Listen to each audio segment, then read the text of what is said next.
Hey, you there. Thank you for watching and welcome to Forge Lines Forever. Today I have a 5v5 custom match here on the most amazing Neuroxys map generator. So let's go ahead and introduce our teams and our players. Starting off with Team 1 up here on the northeastern side of things, ending with Team 2 on the southwest side of things. Starting off with the southeasternmost player for Team 1, we have the player of Smithers going first. Land as a Seraphim. He is in Rust and he is a 1600. Let me turn the sim speed down just a little bit so we don't miss any of that early action. In the rear guard slot here for Team 1, we have Freedom Cobra going first. Land as an Aeon. He is in Royal Purple and he is a 900. Again, he is in Royal Purple as an Aeon. To his west, another Aeon for Team 1. We have Fong making an appearance here on the channel once again going first. Land has another Aeon. He is a 1600, and again, he is in glow-in-the-dark green. And the other green player for Team 1 to his northwest in forest green, we have Gamer9 Triple X going first. Land as a Cybran, and he is a 1400. And last but not least for Team 1 here in the northern section of the map, we have the Stitch Blue player of Azurdos, the highest rated player in the game. And on Team 1, he is a 2100. Again, he is Seraphim in Stitch Blue. So for Team 1 side of things, for their racial makeup, we have 2 Aeons, 2 Seraphim, and 1 Cybran. No UEF tech here for Team 1. Down there in the south for Team 2, starting off with the Snow White player of BRS D9D7. Going first. Land and second air as a Seraphim. He is a 2000 rated player, the mirror to Azuros in the north. To his west in Barbie Pink, we have the player of Tri Shadow. I think that's how you say that. Going first. Land or Tier Shadow. Going first. Land. Second air, most likely. He is an Aeon for his team, and he is a 1300. To his northwest, continuing on with the Amethyst Purple player of Note. Going first. Land. Second air as well. Most likely, he is a 1900, and again, he is in Amethyst Purple. The regarded slap player for Team 2 is Aerolone. I think that's how you say that. Going first. Land as a Cybran, he is an 1100 player in Chevy Crimson. And last but not least, for Team 2 on the western side of the map is the Royal Blue player of Negative Attitude. Wonder to see if he does have one of those in this game or not. Going first. Land, second land, probably third, fourth, fifth, sixth land, because he is near the front for his team. He is a 1400 rated player, and again, he is a Seraphim. So for Team 2 side of things, for their racial makeup, they have 3 Seraphim, 1 Aeon, and 1 Cybran. No UEF technology here for either team. Apologies to those who love the UEF faction. Let's take a look at Reclaim here before our players scoop it all up. We currently have 6,624 mass in terms of Reclaim. Probably was probably exactly that, if not a little bit more than that. It's really not a lot for our players to scoop up. Only about 600, 650 for our players to scoop up evenly. Our players are really going to be focused on the mass in terms of Reclaim, in terms of RASCOMs, or in terms of mass points, or in terms of mass FAF farms, that sort of thing. In terms of mass points, there is a lot on this map. We have at least 1 set of either tri or quad mexes for at least each player to scoop up. There's an additional one in the rear here, probably for the rear guard slot player, or in this case, Note is going to be taking that. There actually is a decent amount in the middle to be fought over. At least, I'd say these, 5. It's just this kind of group here to the northwest and the southeast. It's going to be very hardly fought over. Let me speed this back up to 0. Let's take a look at early aggression here from both players. We are seeing a bomber and a scout here for Team 2's player BRS to get a nice little aggressive play. At least up those engineers, we might guess, going to skip the Selene. Possibly he's going to fly. Actually, no, he's going to drop a bomb on his way to the north, going to take out that Selene. It's just early harass against the engineers that might be coming out from him. But there is another Selene here for Team 1's player, Smithers. And, of course, we have Selene's here for BRS as well. But here comes that bomber coming in to go after those engineers. Drops a bomb. Does miss because the engineer is like, ha, you can't touch this. And so, as of right now, that bomber has not been able to, quote, touch this. We have, again, comms moving from Team 1 and Team 2 to the, well, not southern, but the central position here, cut along the diagonal. We have at least 4, actually all 5 comms for Team 2 are moving. And I think all 5 comms for Team 1 are currently on the move. We have the most front player on Team 1 of Smithers already getting his quad frontline mechs online. It actually is a, I think that's a T2 UEF facility. So UEF does make its appearance here in the game in form of Reclaim. It's definitely, disheartening to see that as a UEF main myself, but at least they're in the game. They're not completely written out of this match here. We do have a lot of movement here, of course, to this western position by both teams. Azuros is, of course, going up against Negative Attitude, and so they're going to be fighting over this quad mechs in Team 1's. Azuros would love to grab this and deny it here against Attitude. Unfortunately, Attitude does have the hit points. He has the damage. He has everything in his favor with that comm on the front lines. I would not be surprised to see Azuros start to move southward, and he is to intercept Negative Attitude in that position. We don't see a lot of movement over the central, not lane, but just the central line between Team 1 and Team 2. Yeah, it's usually just as of right now on the exterior sides of things. Kind of weird. It doesn't look like a circle, but it kind of is a circle. We see a decent amount of water pockets here on the edge, so comms will hide themselves, of course, in those, as well as, of course, in the little middle here. I don't think that pond is very deep. Yeah, it's kind of not really. It's not any dark blue, anything like a Phantom map where it's just all water. Probably hide a couple of units in there for now until we see some T2 bombers pop up and go, it's probably not a good move kind of thing. We do see, of course, those mass points being scooped up, gobbled up, and claimed by both teams. We have interceptors fighting each other here on the eastern side. We have the comm. Negative Attitude has positioned himself in the middle of that quad mechs position. We do have units coming in from Gamer9 to assist Azuros pushing on this western side. We haven't seen Azuros in a match in a while, so it is good to see him in a match. I specifically casted this game because I was like, I haven't seen him in a game for a while, so I'm going to cast him because why not? And he is, of course, a really good player. 2100. We've seen BRS in previous games. Recently, I think was it yesterday's video? I think it was yesterday's video he was in. Sometimes I record videos ahead of time, so it kind of throws me off on, who's in what video when. But for you, it's just one after the other. Anyway, we have the comm of Gamer9 stopping. Okay, he is moving to the middle of the map here, and his units have claimed a very forward position here. It does look like Team 1's, at least the Western players, are trying to at least slow down the mechs claiming here on this Western side. We can see on the Eastern side, it's kind of been divvied up half and half. We see a little bit of aggression from BRS, at least more, very forward momentum. But in the West, it's very similar situation, except Team 1 getting a little bit more success out of it. We even see Azuros claiming those mechs as we speak, probably trying to get up a nice upgrade for his either tech or for himself at some point. He'll probably try to sit in the middle of these mechs, which he is, and then either claim them, capture them, or destroy them. I think he'll destroy them and then build on top of them. Just to get some veterancy on that commander. We do see a gun upgrade here for Negative Attitude here on the western side of things that will help shove Azuros back. We have T2 on the way for Freedom. We also have Tier on a gun speed. He already has the range. I don't know if he'll go advanced range yet, but he should, because Aeon Sniper Comm is really good. Just is, especially when you're against other Aeon players, because they have Aurora, and Aurora are, tinfoil, so they don't have a lot of hit points on them.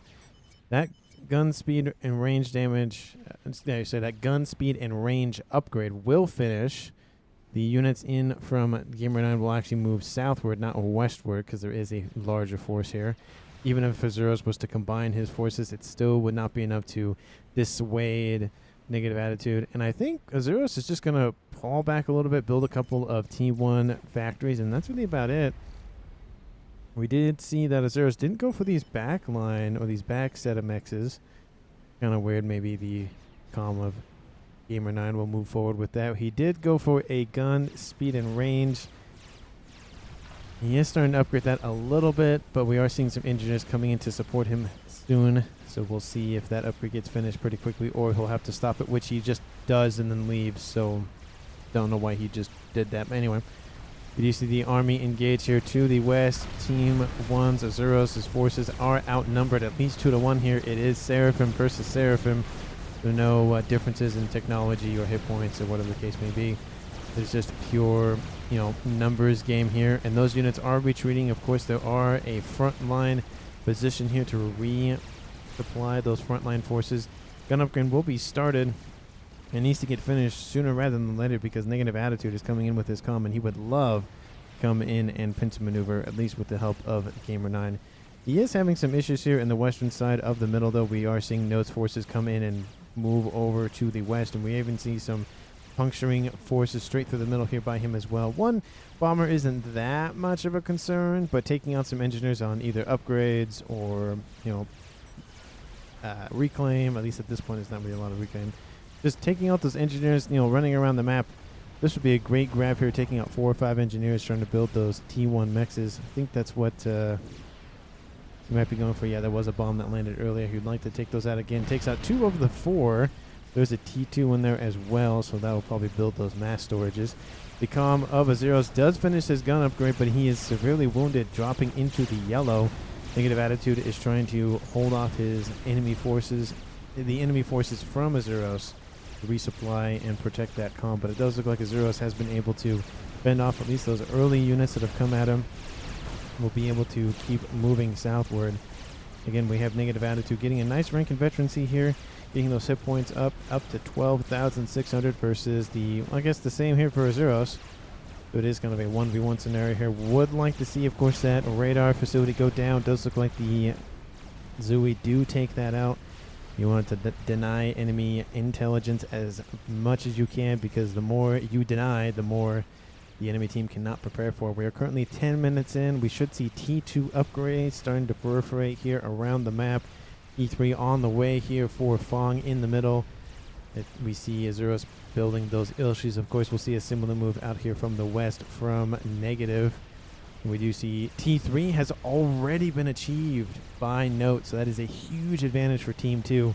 If they build a couple of bombers, they can really just damage Team 1's eco or just upgrading efforts, especially going after Fong and just reducing the ability for Team 1 to respond with T3 air. We are seeing Azuros having to be forced back constantly.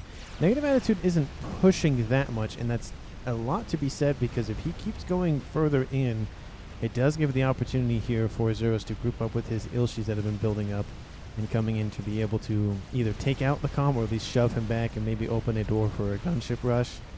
So Negative being very cautious and falling back. He's claimed at least a little bit of the middle, so he's able to push a little bit further into Team 1's territory, but not pushing too much, where he ends up not killing himself, but essentially killing himself. We do see Nano Repair here to the east of Smithers, getting that hit point regen on those commanders. Of course, they are very, very potent, especially when you get the advanced ones on those Seraphim ones. And they get a huge bump in hit points, so huge advantage to get that. And he hasn't done it with being hit, in terms of being, taking some hit point damage. He does have T2, so probably upgrade the T3 and then maybe go advanced. We'll probably see that, but he's built some Utashalish to defend himself. Push forward with ACU, says Smithers, to Freedom. Freedom is, of course, in the... over here. Find out where he is. He's over here. Talking about probably going after this route, which would be interesting, because you would force these units in from Note to pull eastward, and then these ones to pull westward, giving maybe an opportunity here for Smithers to push in. We are seeing, of course, Gamer9 XXX with those Cerberus turrets. Not really that effective, of course, against T2 Rhinos, but are effective against T1 units, because T1 units are kind of weak in comparison. So these PD holding off this position so he can establish some sort of front line position, either go for engineers for reclaim or go for just straight T2 engineers, and maybe or go for even more PD, shields, TMD, that sort of thing. A large open power vacuum here to the west that both teams want to claim. I feel like Gamer9 will probably just naturally navigate back westward to kind of cover this hole, but it's a huge hole, and if Negative Attitude wants to take advantage, he can just keep pushing and go around instead of trying to intercept Azuros. And he's really done a nasty number on Azuros, punching and taking out all of these mixes to his west. We are seeing movement in from the east coming out from Smithers, a huge T1 force here. I don't even see any T2. There are some Ilshis here. And of course, there is 5 Seraphim commanders on the field, so a lot of Ilshis are going to be running around the map here. You can see Seraphim versus Seraphim, DRS versus Smithers, and of course Smithers has taken a huge number. It's just really felt it. He has like a leg wound, and he has to repair that. DRS has taken just a flesh wound essentially. We do have Freedom has established a nice forward base, nice fire base, able to kind of lock down a little bit of those T1 mechs on the outskirts of Team 2's front line.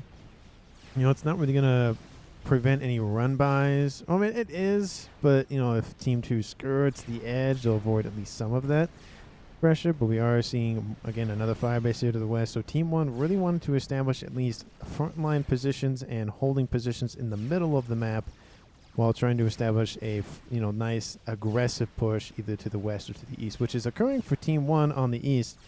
Not so much for them on the west. Azuros had a good thing going, but then was shoved back. Lots of T1 radars. Don't really need all of these. It's nice to have backups. Essentially, it's an early warning system if you see radar signatures fall every so often. We are seeing Chrono for Fong. Very interesting. He's gone for a sensor package and for range. Wants to be able to deny T1. Oh, no, I don't think it doesn't work against experiment. I don't think the Chrono works against experimentals. I know it doesn't work with comms. So, yeah, that'd be interesting. I don't think it works with experimentals. Let me know down in the comments if you do know. I'm not super familiar with Aeon, at least in terms of that specifically. So let me know if you guys do know off the top of your heads. We do see Azuros trying to establish some forward basing, of course, trying to keep pushing forward. Looks like Team D is being launching by Negative Attitude. Love this. Just being aggressive with those missiles, trying to take out as much as he can. But does look like he was able to shoot down that tactical missile here from Azuros, so he'd protect his quad base here to the west.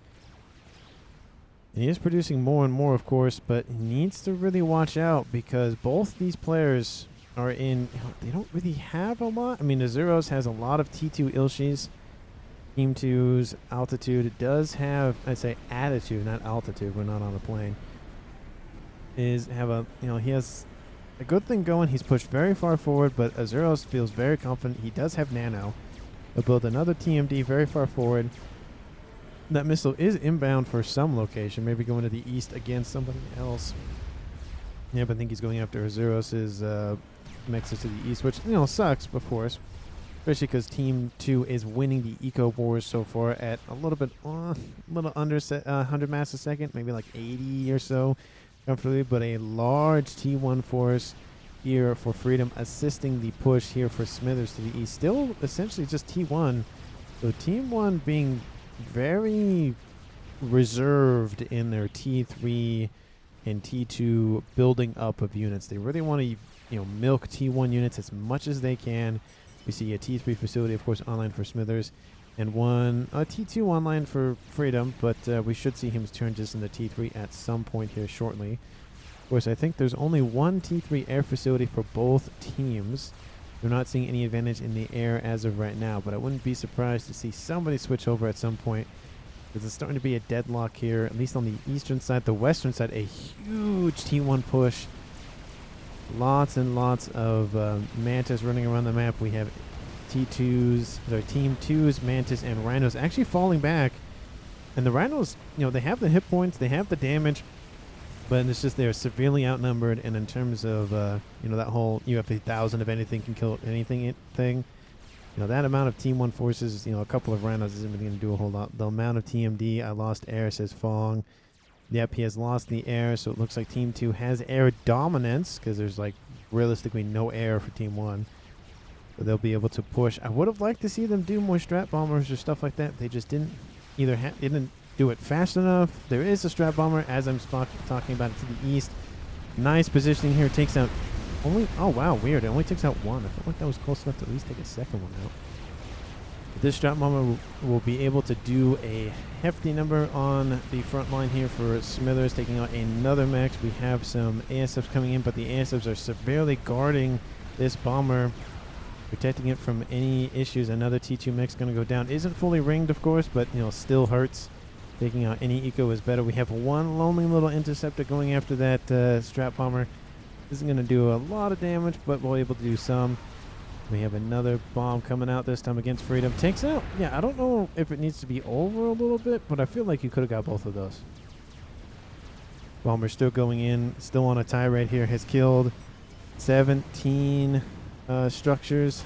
Ended up getting 7,000 worth of mass killed, so definitely worth the price that was paid for that one strap bomber. Made a nice investment. You got the return on it very quickly. It wasn't a long play, it was a short play. We have a piercing attack coming in from Gamer9 in the middle, and he's just going to send all of his units in on the straight line. Not the best environment because it just takes a while for those units from the rear to get to where the frontline units are. And of course we have a brick going to come in and take out most of the units, probably just by himself, honestly, if they're going to string in one by one. There's an assisting Natha and a gunship nearby, so that push really won't amount to a whole lot. Should have probably kept those units back. We have a Zeros and Altitude getting into it once again. T3 frontline facility trying to produce those sniper bots. We do see a mobile shield, so great for adding some hit point protection to that comm. Of course, provides 10,000 worth of hit points. So it's a nice chunk of hit points being able to be saved for that commander. But now both commanders are defenseless. They have the same upgrades, but one comm does have one more veterancy than the other. The hit points reside with the Zeros for now, and those forces are inbound. Azuros is retreating, but his units are not, and this might be the first ejection of the game, overcharging into that commander, and there he goes. Negative attitude pushed too far forward, and it was the cause of his death. Azuros kills off negative attitude in this game, and now it is a 5v4 in favor of Team 1. We are at 19, almost 20 minutes. He almost beat the statistic, but unfortunately a little bit too aggressive. These forces are transferred over, and of course they take a second to be issued new orders. Azuros is going to keep pushing forward. If he can take this base, he will want it, because that was once negatives, and then it was his, and then it was negatives, and now it's notes. So now it's going to be possibly Azuros's, but we'll have to check back on that in a second. Still, not really a whole lot of progress here for Smithers in the east. Of course, he has taken out some structures, some units, but hasn't been able to inflict lasting damage. And that's the thing in FAF, is that you can do attack after attack after attack. If you don't do lasting damage, if you don't gain ground and keep ground, then essentially you're just spending mass while your opponent's doing something else with it. So you gotta be able to like essentially cut your losses. But this move of taking all of your units and putting them on the east side, essentially trying to keep them out of range of at least the middle here with all the protection. There are some artillery here, but there's no real T2 PD. We are seeing counter artillery coming in from this position, but actually no, that's there's one T2 there, but that's really about it. We see some forces come in and deal with that right quick, but he wants to draw the forces in, and I guess he wants to destroy them himself. He could have gone in and take out this position, but he decides not to. I feel like that's kind of a missed opportunity. We do see BRS does have a lack of forces on this eastern side. Maybe he's going for chicken, which he's currently building, but is building a T2 first on his comm. Don't know why he's doing that, but you know, each their own. Of course, he is a 2,000 rated player, so he does know a little bit more than me, of course. And of course, I can pause the game, look at what anybody else is doing, and so I have the benefit of, you know, all-seeing knowledge and, you know, controlled essentially, at least in terms of the replay. But he has the plans in his head that I can't read because it's in his head, and I don't have telepathy or, you know, talking to the ether or whatever the case may be. We do have, you know, still nobody on Team 1 has gone another T3 air facility. It's kind of not weird, but it's kind of strange that like somebody else would not go for that. But of course, we are at the 22-minute stage in this game. Please like the video. Please comment down below. Of course, hit that subscribe button if you haven't done so already, and also share this with those that like FAF, those that would be interested in FAF, your dog, your cat, your hamster. Have them watch, because I greatly appreciate your efforts to watch my video. And, you know, of course, if you like it so much, share it with your friends, because that's how the channel grows, and, you know, that's how we keep doing those votes every so often with what you want to watch with, you know, in FAF, because I don't see a lot of community driven, like, oh, there's a, you know, like, let's take Guy, for example. He doesn't do votes. So like, oh, I have, you know, X ideas. which idea do you want to have, he doesn't do that. And I felt like because of the growth that I've seen on my channel so recently, I want to give back by having those votes every so often. So, you know, the more subscribers I get, the faster those votes happen, and more of that content is released. And of course, I'll still put out, phantom casts and sentence casts and dual gap, and I am going to be doing my journey / road to 1,000 rating starting Sunday. So if you're watching this the day of tomorrow, if not the same day I release the 750 plus subscriber milestone video, and that'll be released sometime in the afternoon according to Mountain Standard Time. So look forward to that. I'll be casting the first game that I have played in a long time. So look forward to that, of course. Get hyped for that, and give hype for the milestone video. Thank you for those who have already, of course, voted in the vote, cast your vote, and it's still live. I probably won't end the time to cast your vote. So if you're watching this in early release, go ahead, and if you haven't submitted your vote, go ahead and do so. There'll be a link in the description to just swing on over there and do so. We do see a chicken. To stop going on a tangent here, we have a chicken coming in from the assistance from BRS, be able to at least slow down this push a little bit. There's a lot of units here, but unfortunately most of the firepower has already been taken out for Smithers, so he'll have to either retreat or keep pushing, and this chicken will be able to do enough damage to be able to just either force Smithers out of this position or at least keep him at bay while defenses are rebuilt. We see our Zeros to the west here, still holding strong, has claimed more, the same amount of territory he had earlier on. We have Gamer9 pushing in with his bricks, going after these frontline T3 facilities, but it does look like those forces coming in from Lone, I'm going to call him Lone for short. Lone are going to go after this fire base here. Some bricks are just taking all the heat. There are some bricks in defense, but there's not really a lot of them. The shields are the main target. Once the shields are down, then they'll go after the PD. Once the PD is down, they'll go for anything else. So I think they just want to eliminate mass, and this might just be a mass, I'm not going to say dump, but trade essentially, because the bricks are now retreating to intercept these bricks.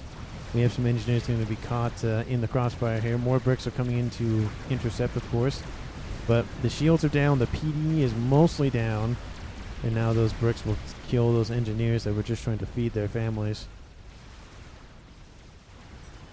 We have, of course, Smithers. Looks like he was able to retreat. The chicken does not pursue and is going to hold the fort down here in the south, which, again, I would like to see more effort by BRS to push on this eastern side. I know it is close to Smithers, but, trying to at least force him back a little bit. If you give him time to build up, if you give him time to establish himself, it'll be much harder to cause him to evacuate or retreat when the time does arrive for you to eventually make that push, of course. But, we're approaching the 30-minute mark. Maybe we'll see some sort of, game ender play early on from somebody. Maybe that's what BRS is doing. He's building a lot of mass FAF farms. Actually, a lot of different, varying mass FAF farms. Very interesting. It's not the same template. It's a couple different ones. As, very common ones, but also probably some of his own design or similar design to other players, of course. We're seeing a, double shielded base here. Lots of PD, lots of Autumns coming in to, hold up in this western side. We have Note, of course, knowing that if this position falls, this base that was once owned by Negative will fall as well, so he needs to hold this line. Zeros did push all the way forth with his commander and then is now retreated. Actually, he's going back into the water to come hang out with his teammate of Gamer. We do see airfire over the top. There are a SAM site or two. What is this? Is this? Yeah, it's a SAM site, but the ASFs are just a little bit on the more side here for Team 2's Note. But it's not full dominance anymore. It's not 50-50. I'd say it's like 60-40-ish. But it does look like 3 of the 4 comms have, 3 of the 5 comms for Team 1 are starting to either retreat or have already retreated. I wouldn't be surprised to see Fong and, of course, Smithers. Maybe he'll just hide in the water over here. But that's probably not the best idea. I would probably want to hide back there just to keep as much distance between myself and the enemy as possible. But it's kind of quiet on all fronts, essentially. We're at 27 minutes. I don't see a lot of movement, a lot of engineers. We're doing seeing more movement here. Are these... Oh, they're Aurora, so they have float tech, but they really can't do anything because they'll leave on this side and they'll just come on this side. They could have just gone this way and really doesn't really do anything. It doesn't... There's no tactical advantage to moving on the water. I mean, you could sit on the water and just be annoying, but you could just send some gunships in and, you know, solve that threat right quick. And we are seeing, again, still more movement here to the west. Zero's pushing with his chicken. We are seeing more and more PD, of course, being built constantly. There's a lot of Authams in this. Actually, where are the... Oh, they're over here. There's a lot of Uthashalas being built up. The shields are staying, you know, essentially not where they should be. They should be a little bit further back. Authams will take unnecessary fire from that. Couple of, you know, just probing bombers will come in, but of course they're Seraphim tech. They're T2, but they're 13,000 hit points. Would like to see at least the center one go T3 so you get that bonus. I forget how much shield capacity is on the T3, but it, you know, it's a considerable amount. So upgrading the T3 would at least for the middle one. I understand, you know, mass costs and energy costs and all of that, but at least one to give you that extra, you know, bump in hit points definitely would be a smart move here for Note, because he, you know, he's trying to manage two fronts and it is very difficult. APM taxing all of that, but a nice brick force starting to move again in the same position. Team 2 cannot seem to plug this hole. They constantly have this issue, at least in this game, where, you know, these bricks get built up, they get, you know, thrown back, and then they build up more. And then second chicken says negative. We do see Team 1's Azuros does have another chicken, so he'll probably wait to push with that second chicken. Where is that? Oh, it's right here. It's just it's hiding, camouflaging with all that blue. Then hopefully everybody can read the scoreboard. I know it's kind of hard. I had a comment last video where it's kind of hard to read on a white background.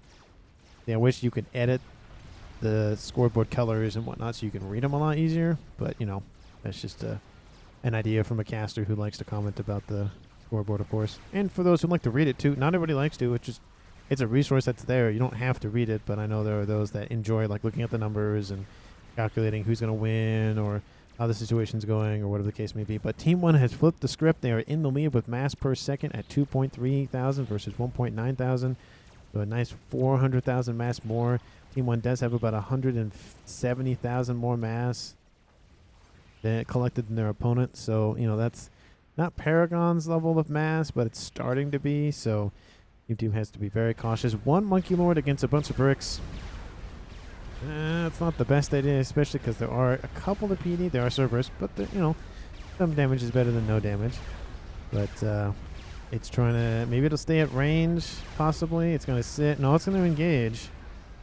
Probably not the best idea. There are Authams coming in to assist, but it was just trying to skirt the edge, try to use its laser weapon to its most effectiveness. But more shields are being built, of course. A couple of engineers only. Probably need to put at least a couple more, but those bricks are going to engage. The Monkey Lord probably should have kept that Monkey Lord back before the Authams engage. Of course, the Authams are retreating. We do see the bricks moving into the western side, so I guess that's the strategy, is pulling the bricks away from the front line to allow the bricks to come in and swoop in and deal with the shield position that has again built itself up. Team 2 cannot just seem to control this. And of course, this does allow Team 1 to build a very frontline Monkey Lord. And look at this easy, just, you know, a little jog, just a tiny little jog, and it's already there. So they'll probably just set that under shield coverage. The second chicken has arrived here for Azuros. Will he go for a third? He'll send some air scouts in to understand what's going on down there, and then he'll send the forces in. Very smart move, because he'll know exactly what's there and how to counter it. There is one chicken in defense. It is under shield coverage. There are more and more shields being built up. And they probably should be built, you know, closer to the front line, like the main line of shields. Putting them in the front, you know, does do nice things of preventing incoming damage, of course. But if your enemy's sitting at range back here, those with the Shalas aren't in range, so it's kind of useless to do that. Usually players will build them behind the front line to add like dual layers, but or triple layers depending on how they form their lines. But, you know, to each their own, of course. We see 3 chickens to the east here for Smithers versus the Soul Chicken. There are, of course, some artillery, PD. There are some other defenses, but does look like the move to the east will occur. Units from the west here for tier will have to, they will have to come eastward. They have to. This is 3 chickens. It's a lot of mass. It's a lot of... Oh, I pushed the wrong button. Apologies for that. I switched my icons around a little bit, so I have to get used to my new placement. Well, not my icons, my shortcuts. But here come the chickens pushing in. A lot of offense are incoming. There's only 1 chicken in defense. Aurora going to be used to tax up the PD in the east. We see that Colossus should be coming in to assist, but it does look like it's kind of slowly coming in kind of a southwest-ish direction. The chickens are not going straight for it, though. Surprisingly, a lot of their units, all those Team 1 units have been eradicated. So is this just posturing at this point? A couple of gunships have been taken out, but maybe they want to catch some of the, other, either the Rascoms, or is that a Rambocom, or is that a... Yeah, that's a Rambocom. Lots of hit points on these things. 30,000. Those Colossuses, we're starting to get a, very interesting predicament that Smithers has himself in. He can either retreat and take the shots in the back, or he can keep pushing forward, but now he has, defenses. He has, of course, the large army of Colossi and chickens, for Team 1 and Team 2 to deal with, of course, so...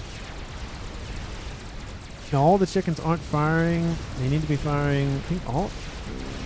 I can't tell. This one's facing very weird. Okay, now it's all guns are firing on it. They're focusing the fire on the Colossus, of course. It does fall. Now they'll focus onto the chicken. And now the Authors are coming in for Smithers as well. There's a 4th chicken coming in the rear to help assist. Of course, there are Authors coming in to intercept those chickens. It's going to be just... essentially, it's going to be a mass dump. Team 2 lost a Colossus, and I think at least the chicken. Team 1 lost the 3 chickens. Yeah, they did lose that chicken. But really, it did not work out here for Team 1 Smithers. Reinforcements are coming in. They should have come in like a minute or so ago to intercept that Colossus. They are going to push this western side, but now a new Colossus is on the front lines. It's not really going to really work out here for Freedom. We have a push here from 2 Monkey Lords and a chicken here. It does look like Lone does get his revenge here on this middle side of the west, and even Autumn's coming in from the middle and then westward. This frontline production facility will go under, and it's just going to reclaim as much mass as they can, because they know that they can't be able to get it. Reclaim the mass as negative. The man in the chair for Team 2. They got to reclaim that mass. It doesn't look like the attack has happened yet, and it's just more artillery being thrown at Azuros here. Where did his chickens go? Oh, they're over here. Should have brought your forces in as well to help assist, because yeah, they're Monkey Lords. One of them is down, but there's a lot of Team 3 units in the mix here. Lots of bricks, lots of, there's some AA in there. There's even like a, oh, keep pushing the wrong button. Sorry. There we go. Lots of bricks and just one little tiny rhino. No, that's not a rhino. That is, that's AA. That was a rhino. Oh, maybe the rhino died. Anyway, the 3 chickens are still online here for 0, so I feel like this one is going to die, just given the, focusing fire of those bricks. They have a lot of hit points to chew through. They will kill 1 chicken, and maybe this will prompt Team 2's note to push forward, which he does with his 2 chickens to the west. There's a lot of Authams here, but there's not really a lot of defenses here for 0, so he really has to fall back. Those chickens have to pull back and go west, where the chickens... Actually, there's another one here for note in the rear. Team 2 has gained a lot of ground, a lot of mass, multiple Monkey Lords. There's a chicken over here. A lot of mass we talked about. There really wasn't a lot of mass early on, and now, currently there is... I don't click off screen. 234,000 reclaim here at 35 minutes. Lots and lots of mass, and to the east, the chickens do engage once again, but there's a lot of Rambocoms here. There's a lot of PD. They took out.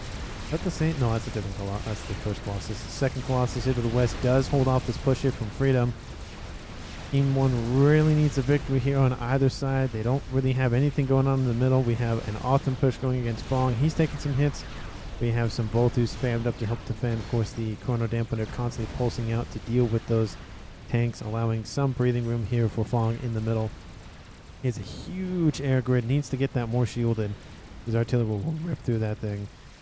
And Team 2, and speaking of artillery, I don't see any move. They have a crab that's almost done.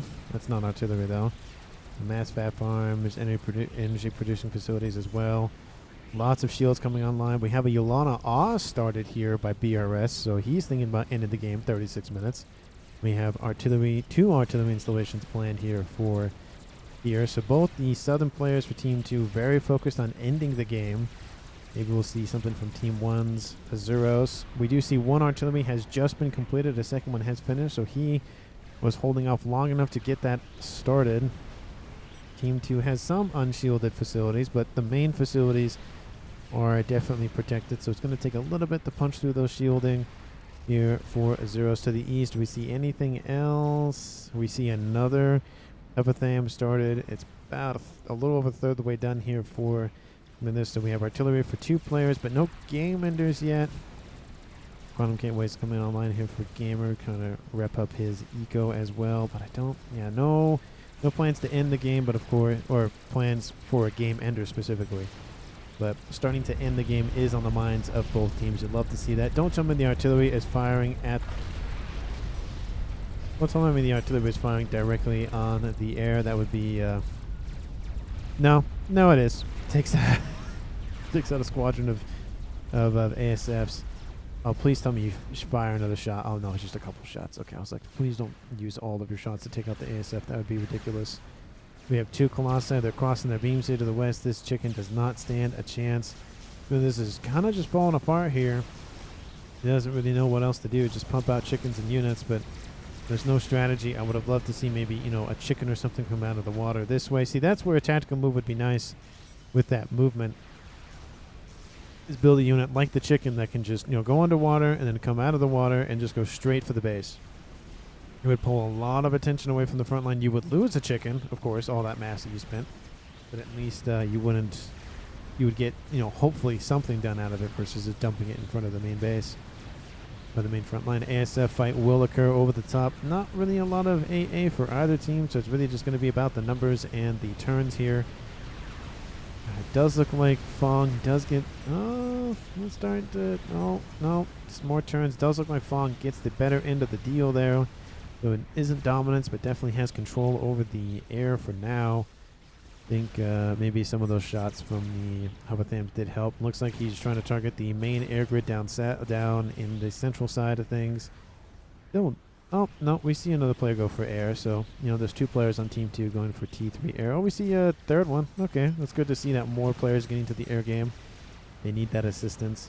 Because, at some point, if you're down in numbers, you need to have more sources of production, which means more players need to, produce more air units.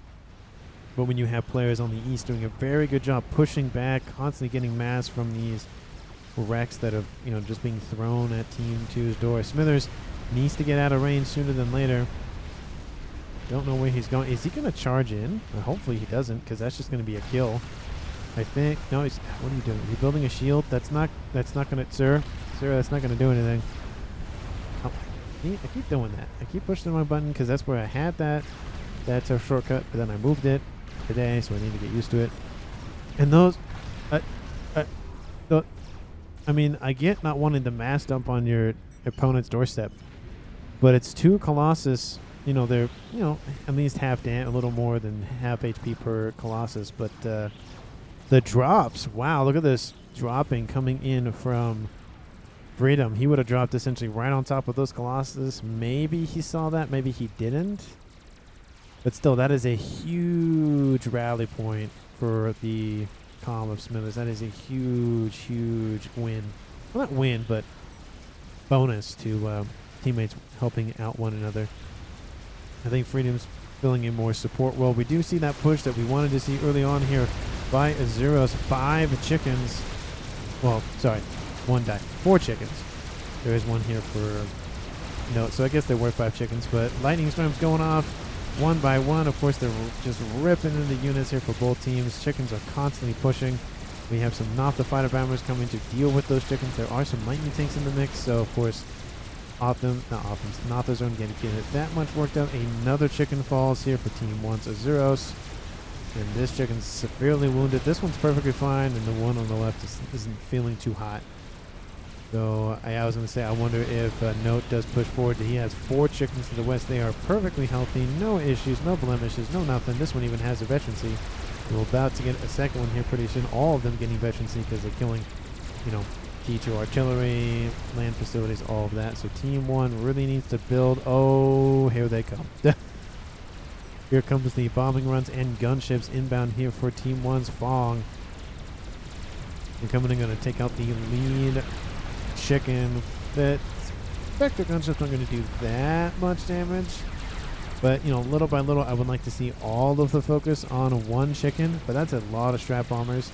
They're probably going to use that for a sort of snipe, which I guess wasn't going to happen anyways. Because a lot of the comms for Team 1, or sorry, for Team 2 are in the water, so it didn't really matter. So this chicken's going to fall. I think, nope, we'll get at least 2 of them back. The ASFs are blocking in the skies, trying to protect those strap bombers. This first chicken does die. Maybe they'll get 3 of the 4 of them back. There's a lot of shielding. There's a lot of shield creep. I guess that strategy, what Note was doing, is perfectly fine. Look at this. Look at all this shielding. It's all T2, so it's not as strong as T3, but of course, something's better than nothing, and that's a huge just ball of shields that Team 1 needs to deal with, which they'll probably just ignore, because that's way too much of a hassle. Probably in their minds. We see 2 artilleries online here for Zerus, building a 3rd. I would like to see maybe the 3rd one split off and maybe put kind of, you know, over here, so not all the targets, or the high value targets, are in the same location. We do see artillery here built by Team 2. I think it's that emissary. Yep, it is online. Second one coming online. Actually, they stopped because the artillery coming in from Azeros, but they are targeting the Yolana Os, which is almost done. Shields on shields on shields on shields are being built and assisted as well. That experimental missile launcher will finish at 42, almost 42 minutes. Some of those engineers do die, but they protect themselves with their shielding. And they're all T2. Oh, there's some T3, 21,000. So, you know, 13,000 to 21,000. Nice bump in hit points. Of course, it costs more energy and mass to build set things, but of course, that's a lot of hit points to just go, nah, we don't need it, it's fine. So these strap bombers are probably going to target the Yolona Os, I would imagine, and the artillery to the east is now locking onto that. Second one almost done. 4 artillery going to come online here for BRS. He needs something to fight back against that. He needs that Yolana to just pump out missiles, which he's currently doing, but he's losing a lot of his shields. Is it going to be enough to hold off the artillery pressure? I don't know. Assist the shields, assist everything. Just do your jobs, engineers. Just assist what you can. I don't know. That shield strength is starting to fall. Of course, they say you cannot have enough shielding, and I feel like that should be put on a shirt or something. The first missile has been launched. Where is this one going? It's going straight for Azuros. That's probably fair because he does have almost 3 online. He's building more SMDs to counter it. He does have this one. It's not loaded. None of them are loaded. Oh, that's not good. That is not good here for Azuros. That nuke is going to land. These strap bombers need to come in. There's not actually a lot. I mean, there's some AA, but they could get to this position quite easily. It would cost, I think, a lot of the ASF protection, but we'll see. That nuke will land, and then we'll switch back over to the... Oh, one. That was close. So this SMD got barely loaded, and I think there was one. There had to be one there. Oh, one of these, I think, got loaded. No, there's 2 in this one, so maybe it came just barely in range. Very lucky for Azuros. Very, very lucky. He could have lost that position, but here come those bombers. They are inbound. And the ASFs are coming in to intercept, of course. But another nuke will be launched before they get there. At least shields coming off and online. Drop bombers are still coming in. You can see them. They are inbound. The bombs are going to land. At least some of them are. At least will help take out some of the shielding here, take out engineers and build power and all of that. But the YOLO does go down.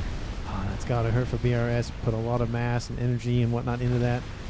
And it ended up getting destroyed. It's always sad to see those things, especially when they don't get a whole lot of, work out of them, go up in plasma. Essentially, it's just at least that early. I like to see, you know, the fights back and forth with artillery and whatnot. But another nuke is launched, this time from Team 2's Lone, and he has a just regular nuke launcher. So, you know, something's better than nothing. But the artillery, I think, will start to be overwhelming for Team 2. We have the Calm of Freedom on a transport, probably going to be dropped off at this position. We have, of course, Smithers to the east is the only Calm for Team 1. Oh, no, Zeros is over here. And we have Fong, so he's not the only one. We have a Donut online here for Fong. Don't think he has air. Oh, I can't remember where his ASF went, to be fair. But it does look like somebody decided to leave the game. BRS decided that was it for him. It is now a 5v3 in favor of Team 1. There is the YOLO. They're just going to scoop it up and build something else out of it. We have, of course, 1, 2, 3, 4 artillery. But the nuke lands. That is great news here for Team 2. It lands against that artillery position here for Azuros. So I have no clue what you're talking about. There's note. I gave them something. I don't know what that was about. Anyway, more shields going to be built. But man, I don't think BRS had to leave it. I mean, I get being annoyed that, you know, you don't have, you know, your YOLO left and all of that, but they're just going to funnel that into just regular artillery. There's a second one being built. Does he have like so much mass to spend that he can't spend it kind of thing? Well, he has 42,000 to be fair, so he wants to, you know, get rid of a lot of that mass bar and then probably just reclaim the rest of this. Still has 26,000 mass in this, so that's going to sit there under shield coverage. You know, be able to scoop that whenever he wants.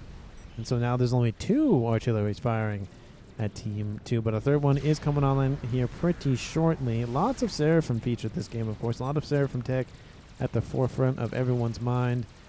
Well, you know, when half the game is Seraphim, it's kind of hard not to do that or not to have that happen. But we are having a push from Azuros. Again, just avoiding this base. Note should use that to his advantage and constantly just push forward. We are seeing engineers stream over the map to scoop up reclaim. We have 4 chickens. We have a random T2 Mechs here, 4 gamer on the front lines. There's another chicken back here. I think that, yeah, just lines and lines of chickens being produced for Azuros. Will he go? Maybe he'll go back in the artillery game. We do see Allwasher started, but not really focused, of course. How's that emissary? The emissary is gone. So Team 2, only when he has this to go for them. I think pings go down here from Team 1 saying they have this. Yep, they have an eye on top of it. They can see it. They can see it's being constructed. Needs a little bit more shield coverage. This one is actually building faster than this one, because this one has more engineers. But I would love to see just all of them focus on one and then all of them focus on another one. But I do understand the concept of trying to spread out the resources. But both shields are down, and I don't think that artillery is going to finish. Oh, that's a lot of engineers you lost. Ooh, 2 more shots will do this artillery position in. It's about to finish. Luckily, Team 1's missing their artillery just a little bit. Note to allies from Scathus. Oh, it's going to be close. It's not 54%. It's very close. You can see the orange bar about to finish. Shields do go down. One of the shields came offline, but another one popped back on. Note control Ks. Thinking the game is over for himself. Oh, Team 1 talk. Oh, okay, he's talking about Team 1 having a Scathus. That was great move by gamers, essentially saying to Team 2, if we have a Scathus, you do not. Good luck. And now I think it's just going to be the beginning of the end here for Team 2. They fought a good fight. They held the East for a very long time. Made a lot of work here on the western side. But, you know, Team 2 had the not better plan, but of course had Team 2 kept the YOLO, it would be a completely different story. We did have, of course, Note landing a nuke against the Zero, so that really slowed down Team 1. But that was really all that you can really do at that point, especially when Team 1 has a Scathus. And it's raining on the artillery position, taking out everything in the area. This thing's still online in terms of, you know, being built, but I don't think it's going to last very long, unfortunately, here for Team 2. A group of strap bombers running around the map, though. It's always good to see those. But we see to the east just more chickens, more defenses, but nothing to fight back that artillery. So like I said, it might just be the beginning of the... It's not doing anything. It says Smithers. What? Oh. Why? Why all the stealth fields? Don't understand why Freedom needed, what, 2, 4, 6, 7 stealth fields, 8 stealth fields to shield that. Don't really understand that. But I'm just going to speed it up. Oh, maybe I won't speed it up. We'll just watch the pushing here. There is a push here in the middle here by Lone, trying to get a last hurrah out, going after this Czar. A couple of bouncers running around. There is a monkey load under construction for Gamer, but those engineers are... Actually, they actually might finish it. Here comes the Czar to come in and assist, but there goes that monkey. It is online, and those bricks are not going to have a good day. Maybe Azuros will just punch through this shield facility. Who knows? It's really weird to not have UEF, because I expect there to be a satellite or two running around the map, but I don't have one to watch out for it. But this nuke is still online, and that's a lot of Scathis fire, so that's not going to last very long. And that nuke is going eastward against Smither is very interesting. Smithers, of course, and just hanging out with a couple of SMD, but all these are loaded at least once. This one loaded 4 times, so that nuke is not going to land. He's, protecting himself for a while. The Czar is taken out by the AA, or maybe the ASFs came in from Team 2. No, looks like it was just AA. A lot of bounces in that mix.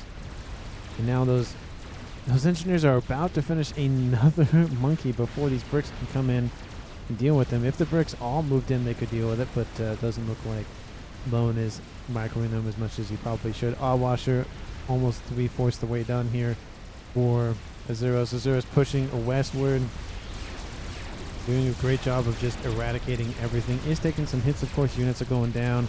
There are some chickens coming online for Team 2, but I don't think that's going to matter. The shielding around the Liberator nuke launcher has been destroyed, and now it's just that laser on the way here for Lone. He has harass. He'll have to get rid of that if he wants to go for teleporter. But as you can see the map, it's just the beginning of the end. There's a little bit of a bump here for Team 2 trying to push forward in the middle with their 4 chickens. So, there's something. There is another Czar online here for Team 1, but I don't think it'll be another repeat that happened earlier here for Team 2's Lone, and those chickens are going to feel the wrath of a overhead Czar, which, it's about to lose its shield. There is, of course, some AA on those chickens, and there's some flak nearby as well, but it's going to take a while to chew through the 40,000 hit points. And given, obviously, enough time, they will take it out, but I don't know. Did that artillery hit that Czar? Because I saw the little dot disappear, so maybe check down south. How's that push going? Well, Zeros has claimed the western side. He's going to start pushing southward. Scathis fire constantly raining in. Artillery fire constantly raining in. Anything in terms of infrastructure is going down here for Team 2. And there it goes, up in smoke. Mass extractors are going down. Air grids are going down. Teleporter almost done for Lone, so he had enough energy to do that. Kind of, players at this stage, when you're really struggling in terms of infrastructure, you need all the energy, but it does look like he's finished it. Is he going to immediately activate it, because you need energy to launch the teleporter? You can't, it's not free, so we'll see. We'll have to keep out an eye on him. I mean, there is at least 2 comms in the water for Team 1, so he won't be able to target those. Maybe he'll go after oh no, Smithers has a lot of PD, so maybe not. I don't know what he would go after, though. Those chickens are still going. That Czar does get shot down, but there are, of course, some Galactic Colossus to protect. The chicken is about to enter range to take out those shields, but a couple squadrons of Spectres will come in and deal with that. I hear an Washer somewhere. There is a Monkey Lord in the middle. Where is it? It's made by Azuros, I feel like, because that's the only one that was really building one. Oh, it's right here. Takes out some mechs is some bricks, but is that comm gonna go? Oh, he goes. There it goes. He went for this position. Laser activated, going after Fong. Will he get a kill? Will he prevent Team 1's flawless victory? And Fong isn't moving. Lone might get this. The shields are pretty strong nearby. There's a lot of shielding. He gets underneath the shielding. Pops out for a second. I think he will. Fong, will you get out of range? Yes. He gets it at the last second. Almost came out of range there. Lone is going to run around the map, going to try to survive as much as he can. Gets a rank in veterancy. We'll get another one most likely. Yep, there he goes. This is a murder-suicide situation going on. Takes out some SMDs. Going to take out some PGens. just deal some lasting damage. He needs to move forward. There he goes. Takes out all those pigeons. Takes out everything. And more Spectres inbound to deal with him, of course. But he did get a kill here for his team, so his team does not go home empty-handed. Teleporter now coming online here for Tier. He only has... Teleporter doesn't have the laser, of course, because he's an Aeon, but that is a kill for Team 2 and a kill for Team 1, dropping this game to a 4v1. It's Tier versus the world. He's building Teleporter as we speak. The western side is completely destroyed. Artillery raining in all the time, either from Scathus or regular T3. You know, we have the stuff built by Tier, or actually this was by BRS. You know, still holding strong, but will fall pretty soon. We have units coming in from Smithers actually being shot by Scathus fire, so that's always gotta, you know, feel nice when you have friendly fire and you're trying to do stuff and they're shooting you. Not the best situation going on. Don't think. I mean, at this stage, 53 minutes in, I don't know if he'll just control K. I feel like he would just control K at this point, because again, even if he can get maybe in some world he gets another kill, was a fun game, well played. Okay, so that does indicate he might just control K. So I'm just going to speed this up to 2. Because I do know the game lasts till about 55 minutes. We got one nuke is inbound. It's from Team 1, I would assume. Did they build a YOLO? They did. They built it. That's a little a slap in the face there. And, oh, it's gone. The teleporter has been canceled by Tier. We're just going to slow this down because I think he is going to be in range of that nuke. He might be out of it. One SMD does get shot out, but the second one did not load in time, though. And he's going to build a nice little heart sign, I think, is what he's going to do. Yep, does get out of range. Look at that. Tier makes it just barely. We have an Owl Watcher flying over, of course, dealing some damage. It's off screen over here to the south. And I think we can just sit back and watch Tier build a little heart and say, hey, you know, why can't we be friends, kind of thing. Strategic launch And there's another nuke inbound. Wonder where it's going. It's not going here because we would have seen the notification. But you can see the YOLO launching off in the distance. We have chickens on the horizon. We have Colossus on the horizon. We have an Owl Watcher to the west. Artillery raining in all the time. We have transports running around. Pings go down against the comm, of course, signifying, of course, that's where the comm is. Is he gonna finish his heart? There's a chicken, you know, beelining it for him. We have an assist command coming out from something. Oh, some engineers coming out. There's an Owl Watcher. Here it comes. There's 3 of them, actually. And just going to control K it on top of the comm. Now, that's just some disrespect from Azuros. The bomb drops, of course. But that was a direct hit by the artillery. Not the artillery, sorry. The bomber. That is just some disrespect. Bomb does land here to the nuke lands to the east. But that is the game here, folks. Team 1 wins it. They did incur a casualty, so they did not get a flawless victory. But again, a victory is a victory at the end of the day. In terms of MVP, MUP, you know, most underrated player of the game, I feel like, I don't know, kind of hard to say. I mean, BRS had a really good thing going on with his YOLO, but it got killed off too early. We had, of course, a 0 to the north, you know, being pushed back and forth, but eventually holding position. We had Freedom come in. You know, he was mainly the support role. He built his own nuke at the very end there, of course. I feel like Smithers, in terms of, I don't know, it's really hard to choose because everyone pretty much played their ranks pretty well. The Gamer 9 coming in clutch with his Scathus, of course, definitely just ended the game a lot sooner because Team 1 was in the driver's seat at that point after they killed off the YOLO. And once the Scathus came in, it kind of solidified that. Maybe Team 2 could have got some artillery up and running without the Scathus shooting down their necks, but it wouldn't have ended very pretty. I think it would have taken a little longer, but I think it would have ended with Team 1 anyways. So I feel like MVP, who do I give it to? I feel like, I mean, I don't think I can give an MVP specifically, but I feel like, you know, most underrated player of the game. I mean, he was a 900. You know, he didn't really have any incursions to speak of on this western side of the middle here on the east. You know, he did establish a nice forward operating base, built a couple of experimentals and all of that. He had a nice drop, though. Had those chickens I mentioned earlier when they were coming in here from That was from Tier, I think. Yeah, that was no, that was BRS. But anyway, those chickens were coming in this way. Had they kept pushing forward, those they were Colossus, not chickens. They would come in. Had those transports landed when the Colossus was still moving forward, they would have landed right on top of them. It either would have slowed them down, or it would have just assisted Smithers enough to be able to either run away or take out at least a couple of them. So that was a great play here by Freedom. So he was a great support role. He was constantly giving units over to Smithers to Micro, so he could either, build something back at base or assist somewhere else. So I think Freedom Cobra gets the MUP, the most underrated player of the game award this game. Let me know if you feel the same way or not down in the comments. Thank you so much for watching to the end. Of course, hit that subscribe button, share it with your friends. Comment down below what you feel like, and of course, happy holidays, and I'll see all of you in the next one.